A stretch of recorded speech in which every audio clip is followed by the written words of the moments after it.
Assalamualaikum warahmatullahi wabarakatuh. Perkenalkan, kami dari kelompok 5. Di sini kami akan mempresentasikan pemanfaatan teknologi dan teknologi informasi di bidang kesehatan. Perkembangan teknologi informasi memiliki dampak yang sangat besar di bidang kesehatan, mulai dari aplikasi kesehatan hingga pengelolaan data pasien. Sebelum masuk ke dalam materi, sebelumnya perkenalkan kami dari kelompok 5 yang beranggotakan. Perkenalkan, saya Rizkyla Ahmad Paula dan nanti digit terakhir 287. Saya Nadia Dela Puspitasari dengan 3 digit terakhir 289. Saya Musa Faat, 3 digit terakhir 290. Saya Ahmad Abdullah Fahmi, NIM 291. Saya Rian Antoni, 3 digit terakhir 303. Saya Muhammad Fatayah Maulana, 5 akhir 316. Saya Dimas Faisal Utama, 3 digit terakhir 317. Saya Rido, NIM terakhir 323. Pemanfaatan teknologi informasi dalam bidang kesehatan. Inovasi teknologi terus muncul yang meningkatkan kualitas diagnosis, pengobatan, dan pengelolaan kondisi kesehatan. Teknologi juga turut meningkatkan pengalaman pasien dan profesional kesehatan melalui peningkatan efisiensi dan standar perawatan yang lebih tinggi. Nah, dengan adanya teknologi informasi di bidang kesehatan, kehidupan manusia dipermudah oleh hadirnya bantuan teknologi yang membantu seseorang berkonsultasi dengan pihak kesehatan tanpa harus bertatap muka secara langsung. Penerapan teknologi informasi di bidang kesehatan diyakini dapat memberikan berbagai manfaat bagi provider atau penyedia layanan kesehatan. Manfaat teknologi informasi itu sendiri diantaranya yaitu yang pertama, memudahkan pasien. Hadirnya teknologi sangat memudahkan pasien terutama dalam mengakses informasi dan pelayanan kesehatan. Hanya dengan ponsel atau komputer, kini pasien dapat mengakses berbagai macam informasi kesehatan di internet. Selain itu, berbagai macam layanan kesehatan yang hadir secara online juga memudahkan pasien dalam mengakses pelayanan kesehatan. Pasien kini dapat mengakses informasi, mendapatkan layanan konsultasi, hingga melakukan penebusan resep obat secara online. Hal ini tentu sangat menghemat tenaga dan waktu yang dimiliki oleh pasien. Yang kedua, mempermudah dokter dan tenaga medis lainnya dalam menolong pasien. Dengan adanya perkembangan teknologi di bidang kesehatan, dokter dan tenaga medis lainnya jadi lebih mudah dalam menjangkau atau memantau pasiennya. Kini hanya dengan koneksi internet dan ponsel, dokter dan tenaga medis dapat menolong pasien tanpa harus bertatap muka. Di sini, dokter juga dapat memiliki waktu dan tempat yang lebih fleksibel untuk menolong pasiennya. Yang ketiga, perkembangan alat-alat medis. Teknologi informasi memungkinkan pengembangan alat-alat medis yang lebih canggih seperti robot bedah dan sensor monitor. Saat ini saja sudah banyak sekali alat-alat, aplikasi maupun robot yang membantu kita dalam hal kesehatan. Dan seiring berjalannya waktu, teknologi tersebut pasti akan semakin terus berkembang pesat. Perkembangan aplikasi kesehatan berbasis teknologi informasi. Perkembangan ini telah membawa dampak positif yang signifikan pada sektor kesehatan. Di Indonesia sendiri sudah ada banyak sekali domain atau jenis dari aplikasi-aplikasi kesehatan, mulai dari aplikasi pemantau kesehatan, aplikasi telemedicine, hingga aplikasi pengingat untuk minum obat. Yang pertama, aplikasi pemantau kesehatan. Aplikasi pemantau kesehatan merupakan aplikasi yang membantu melacak dan mengelola kesehatan pengguna secara keseluruhan. Aplikasi ini akan merinci berbagai aktivitas yang ingin dilacak, seperti langkah harian, tidur, detak jantung, bahkan tekanan darah hingga tingkat stres. Intinya, aplikasi ini memantau kesehatan secara keseluruhan. Contoh dari aplikasi pemantau kesehatan yaitu Google Fit, Fitbit, dan MyFitnessPal. Yang kedua ada aplikasi telemedicine. Telemedicine sendiri adalah layanan kesehatan berbasis teknologi yang memungkinkan para penggunanya berkonsultasi dengan dokter tanpa bertatap muka atau secara jarak jauh dalam rangka memberikan konsultasi diagnostik kepada pasien. Aplikasi ini memungkinkan pasien untuk berkonsultasi dengan dokter melalui video call dan mendapatkan saran medis. Untuk contoh aplikasinya di sini ada Halodoc. Selain itu ada juga Halo Dokter, Klik Dokter, dan masih banyak lagi. Yang ketiga ada aplikasi pengingat obat. Aplikasi ini membantu pasien untuk mengingat waktu konsumsi obat serta mengatur jadwal dan dosis obat. Tujuan utama dari aplikasi ini adalah untuk memastikan bahwa pengguna mengkonsumsi obat sesuai dengan dosis dan jadwal yang telah ditentukan oleh dokter atau petugas kesehatan. Aplikasi pengingat obat dapat beroperasi di berbagai platform, termasuk smartphone dan tablet. Aplikasi semacam ini sudah banyak tersedia di Play Store maupun App Store. Selanjutnya ada manfaat implementasi teknologi informasi dalam pengelolaan data pasien. Manfaat yang pertama yaitu penyediaan data yang lebih akurat. Teknologi informasi memungkinkan pengumpulan data medis yang lebih akurat dan terstruktur. Sistem informasi rumah sakit dapat merekam dan melacak data pasien, diagnosis, perawatan, dan hasil tes secara rinci, yang pada akhirnya membantu dokter dan tim medis membuat keputusan yang lebih baik dan lebih tepat. Manfaat yang kedua yaitu pendeteksian dini. Perangkat lunak kesehatan dapat menganalisis data pasien secara otomatis untuk mengidentifikasi risiko penyakit dan memberikan peringatan dini. Contohnya begini, tadi kan udah dijelasin tentang aplikasi pemantau kesehatan. Semisal kita pakai aplikasi itu dan kita pakai untuk berolahraga. Nah, di situ tertera detak jantung kita itu cepet banget atau malah rendah banget. Dari situ kita bisa tahu, wah kayaknya ada yang salah nih di badan aku. Nah, itu bisa jadi peringatan dini supaya kita lebih aware sama kesehatan kita. Manfaat yang ketiga yaitu akses rekam medis lebih mudah. Melalui teknologi informasi, pasien dan tenaga medis dapat lebih mudah mengakses catatan medis melalui platform elektronik.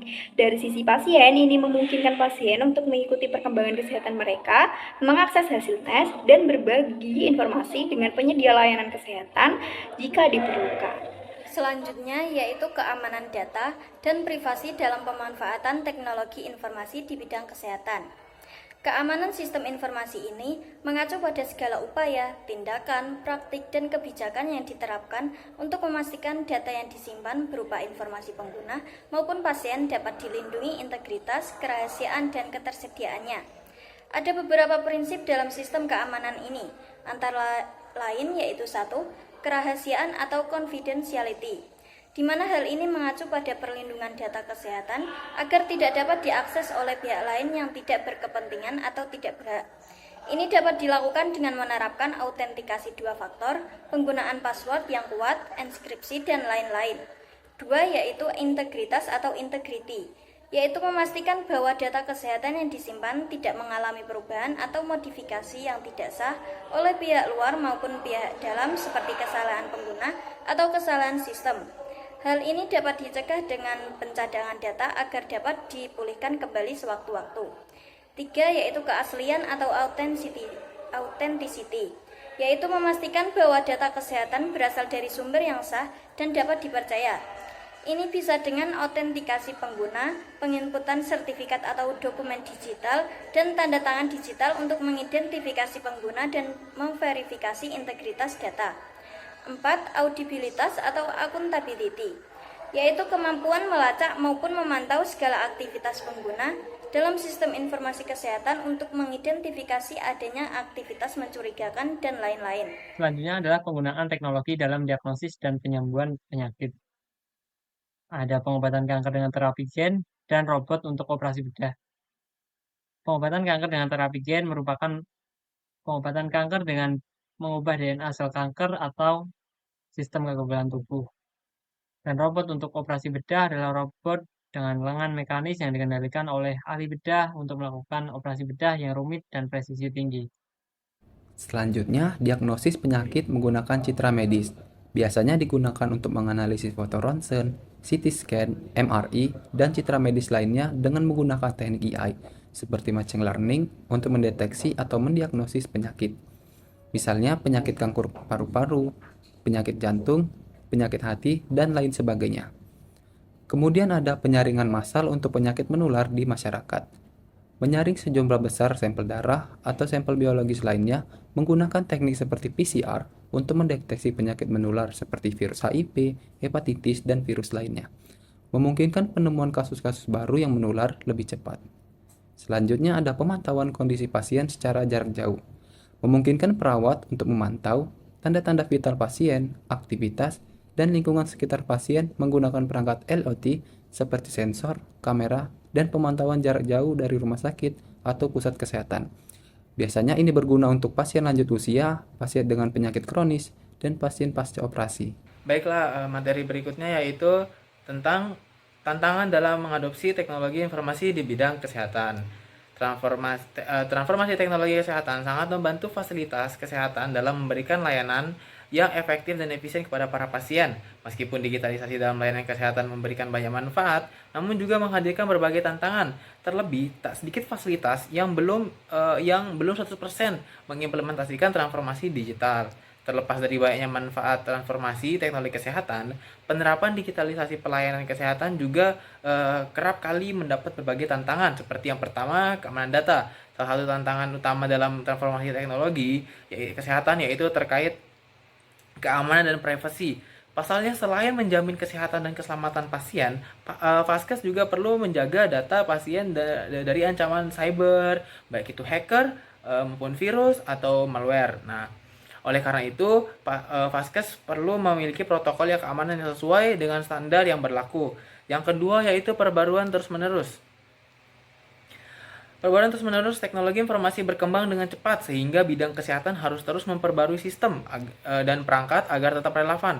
Nah, cara mengatasinya yaitu dengan melakukan pemantauan dan evaluasi berkala dengan menerapkan sistem pemantauan dan evaluasi terhadap sistem kesehatan dan teknologi yang digunakan atau setiap kelemahan atau ketidakrelevanan dapat diidentifikasi lebih cepat dan memungkinkan perbaikan atau perubahan yang diperlukan.